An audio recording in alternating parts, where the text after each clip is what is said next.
Olá, seja bem-vindo ao mundo da matemática. Nele viajaremos por equações, retas, áreas, volumes.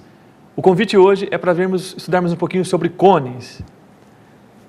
Eu sou o Rod, professor de matemática, e utilizarei como referência para falarmos sobre cone e um pouquinho de esfera a questão que caiu no Enem 2010. Vamos à questão.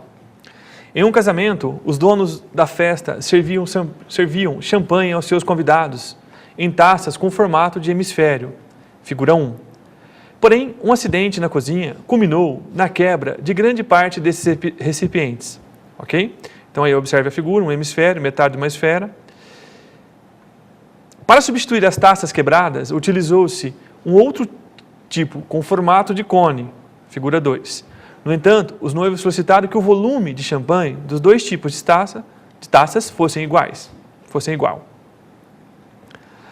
Bom, aí ele te dá a forma do volume da esfera, que é 4/3 de πr ao cubo, e o volume do cone, que é 1/3 de πr ao quadrado vezes h. Sabendo que a taça, com o formato de hemisfério e servida completamente cheia, a altura do volume de champanhe que deve ser colocado na outra taça, em centímetros, é de... Bom, então vamos lá. E para resolver essa questão, vamos dar uma olhadinha na teoria de cone. Cone, junto com o cilindro, é um sólido de revolução, ou seja, ele é originado a partir da rotação de um triângulo ao redor de um eixo x ou de um redor do eixo y, do eixo maior ou do eixo menor dele. Então, se tivermos um triângulo e rotacionarmos, teremos um cone, ok? Bom, é o seguinte, então a figura aí, temos um cone, os elementos do cone destacados aqui, o raio da base, que na verdade é um círculo, a altura, ok? E o comprimento da base aqui do cone é o comprimento do círculo, que é 2πr. Muito bem. Observe que temos aqui ó, a altura, o raio, e esse Gzinho aqui é a geratriz do cone. Ok? Esse G, então, é a geratriz. Se você observar na figura, se você juntar um monte dessas geratrizes aqui, ela vai formar o cone. Por isso esse nome, geratriz. Né? Se colocarmos aqui, ó, G, vai dar origem ao cone. Bom, enfim, o que dá para aplicar aqui? Ó? O que vocês estão observando? Se eu tenho G, H e R, o triângulo é retângulo, a geratriz funciona como hipotenusa. H e R são catetos. Opa, hipotenusa, cateto e cateto, lembra teorema de Pitágoras. Portanto, a relação entre geratriz, altura e raio está estabelecida aqui. Ó, a geratriz ao quadrado, H ao quadrado, R ao quadrado. O bom e velho teorema de Pitágoras. A área da base nada mais é do que a área do círculo, que é πr ao quadrado. Ok? O volume, portanto, vai ser a área da base vezes a altura dividido por 3. Se vocês observarem, o volume do cilindro ele é a área da base vezes a altura. Na verdade, o volume do cone é 1/3 do volume do cilindro. Uma experiência que vocês podem fazer em casa é pegar um cone e um cilindro, porém, de mesma altura e a mesma base. Se você encher 3 cones e despejar no cilindro, vai dar o volume do cilindro. Portanto, o volume do cone é 1/3 do volume do cilindro, ok? Então, guarde aí, o volume do cone é a área da base vezes a altura. Na questão do Enem, essa fórmula foi dada. Bom, área lateral. Observe minha tesourinha mágica aqui. Vou fazer um corte aqui na lateral. Vou fazer a planificação. Olha só o que vai acontecer. Eu tenho, quando eu cortar aqui na geratriz, eu vou ter a geratriz como raio. O ângulo aqui, esse ângulo alfa, é um ângulo de planificação. Pense que isso aqui parece uma pizza grandona, olha só, de raio G, ok? O alfa vai ser o ângulo de superfície planificada, que nós chamamos. Então, olha só, se eu fosse dar uma volta inteira aqui, o que eu ia percorrer? Eu ia ter uma área de πr ao quadrado, porém o R, quem está no lugar do R aqui, é a geratriz, ok?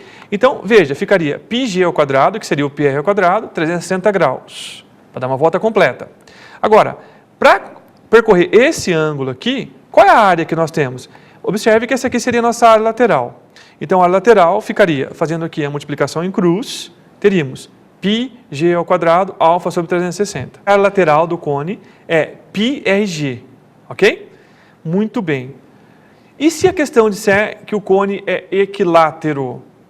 Cone equilátero, observe, eu tenho R, o G é igual a 2R. Então, diz que o cone é equilátero, G é igual a 2R.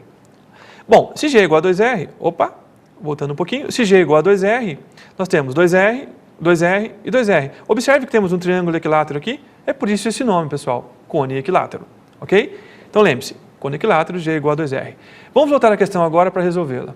Olha só, em um casamento, os donos da festa serviam champanhe aos seus convidados, em taças com formato de um hemisfério. Porém, num acidente, na cozinha, culminou com a quebra de grande parte desses recipientes, ok? Muito bem.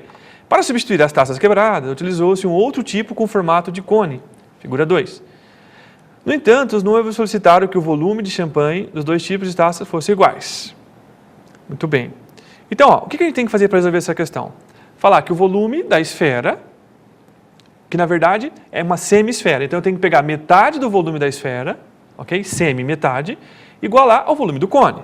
Então, observe, teremos, olha, sim, voltando um pouquinho à questão aqui, que é a pergunta, né? Sabendo que a taça com o formato de hemisfério e servida completamente cheia, a altura do volume de champanhe que deve ser colocado na outra taça, em formato de cone, deve ser de, enfim.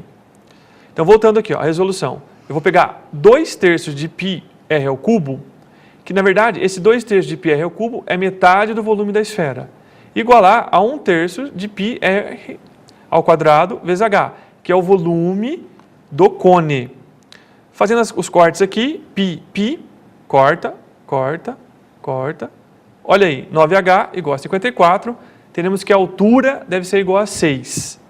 Portanto, dá a alternativa B. Ok? Espero que vocês tenham aprendido hoje sobre cone, principalmente calcular a área da base, volume, área lateral. Ok? Lembrando que o volume é 1/3 da área da base vezes a altura, a área lateral é πrg, a área da base é um círculo, né? Que é πr ao quadrado. Tudo bem? E espero que vocês tenham ótimas provas. Fique ligado.